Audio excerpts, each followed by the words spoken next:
July 12th, 2022. Halfcast 324, episode 324. Let's go. Of course, I have a few things to share with you guys. An evening of reflection. Shall we?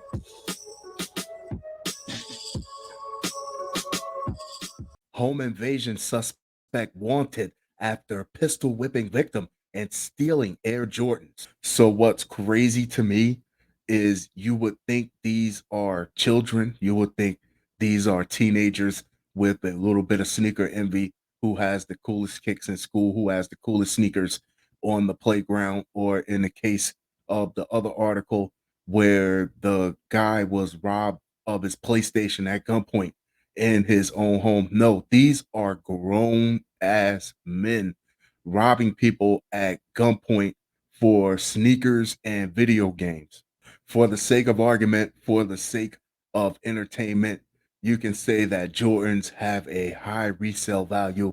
How many packs of noodles can a pair of Jordans buy you from prison? Because that's all it's looking like. The Richmond County Sheriff's Office is requesting the public's help in locating a dangerous man. Police say 21-year-old Gavin David Carpenter broke into a man's home on Shadow Ridge Drive in Augusta and violently assaulted him. According to an incident report, Carpenter entered the victim's home June 27th through a bedroom sliding door while the victim was lying in bed.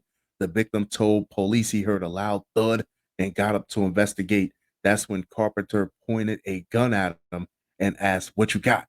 The victim said he was pistol whipped several times before the suspect emptied a clothes basket and began to fill it with several pair of Nike Air Jordans. This sounds like he knew he was coming for the Jordans and nothing else, not cash, not jewelry, just the sneakers. Police say Carpenter made off with 13 pairs of shoes valued at $170 a piece. Yeah, that'll get you a lot of noodles in prison. The victim was treated on scene for several lacerations from the beating. Police say Carpenter is considered armed and dangerous. So, over a few pairs of sneakers, the situation goes from just possibly losing your freedom, going to jail for a little while, to losing your freedom being the best case scenario, because being considered armed and dangerous means that if the right cop feels nervous, he can end your life. Nassau woman stabbed her boyfriend in back multiple times. Every day the sun doesn't shine, sometimes it has to rain. She looked like she'd do it again too. Just unapologetic. I guess for her boyfriend, it was unfortunately one of those rainy days. A woman was arrested here Monday night after police say she stabbed her boyfriend multiple times. How angry do you have to be at someone that the first stab doesn't bring you back down to earth? According to police, officers responded to a home on Broadway in Hicksville at 11:14 p.m. for a domestic disturbance. When they arrived, they found that 29-year-old Jessica Ramirez had stabbed her 36-year-old boyfriend in the back multiple times with a knife. Ramirez was arrested without incident. The man was taken to a nearby hospital for treatment of non-life-threatening injuries. See, it was just one of those honey, we need to talk moments. Ramirez's 7-year-old child was in the home at the time and was released to the care of a relative. Ramirez is charged with first-degree assault, fourth-degree criminal possession of a weapon, and endangering the welfare of a child. Next up, Peeping Tom suspect had hidden camera installed in his guest bedroom, spied on women. I've always believed that what gets these weirdos off is doing something to these women without permission. It's the whole without permission part that really excites these folks. You can literally pay someone $2 a month for an OnlyFans and see a whole peep show, or so I've heard. A Tulsa man faces multiple charges after police say he used his cell phone to take pictures of a woman inside a dressing room. Weird. Officers were called to the target near 101st and Memorial in May. When they arrived, the victim said she spotted a phone under the fitting room door as she tried on clothing. Weird. She confronted the man because I think part of these people's catnip is making women feel uncomfortable and afraid also, who police I think good way to not give them that satisfaction, who police identified as Daniel Toy. Officers say Toy tried to barricade himself in a neighboring dressing room. So you put pressure on these idiots and they start doing stupid shit, but the victim stood in his way.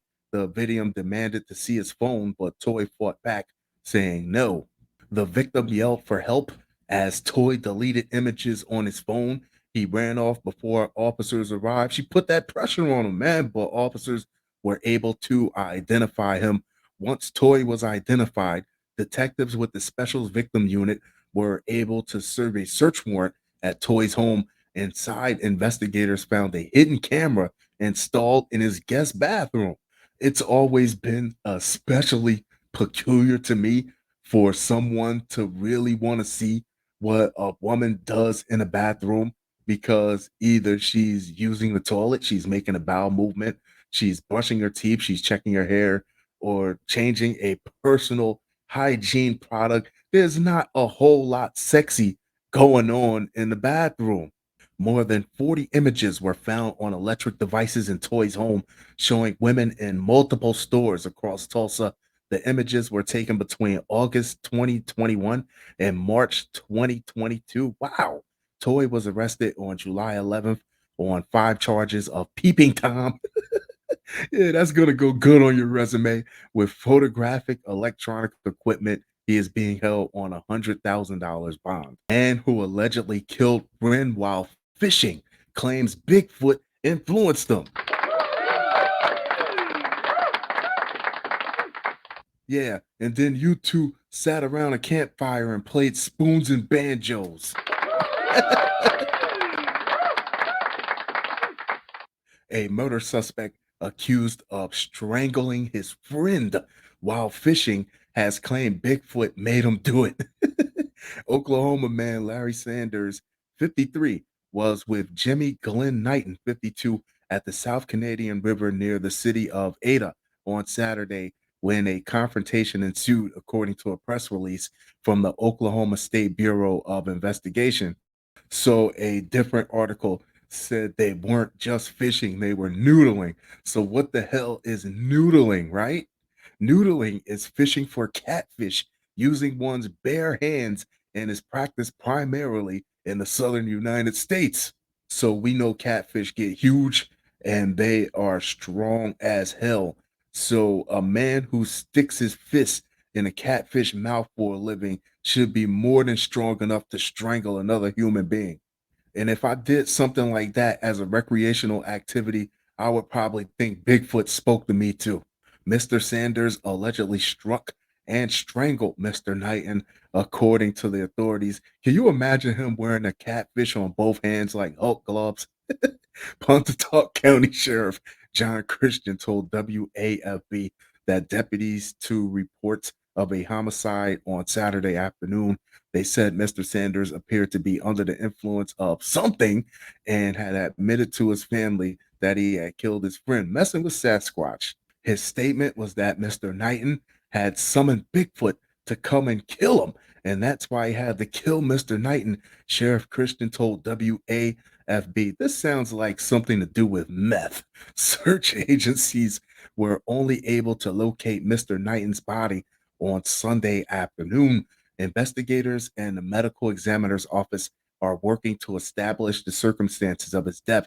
You still have to prove all the elements of the crime and that what the suspect is telling you is actually what happened, Sheriff Christian said. Mighty fine police work. So, did you actually comb the perimeter for signs of Bigfoot? Mr. Sanders has been charged with first degree murder and could face the death penalty under Oklahoma state law.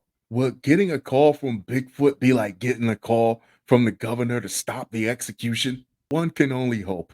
He is being held in the Pontotoc County Jail. Fun show, fun show, fun show. That being said, I'm going to wrap this one up, but I'll be sure to talk to you guys very, very soon. Adios.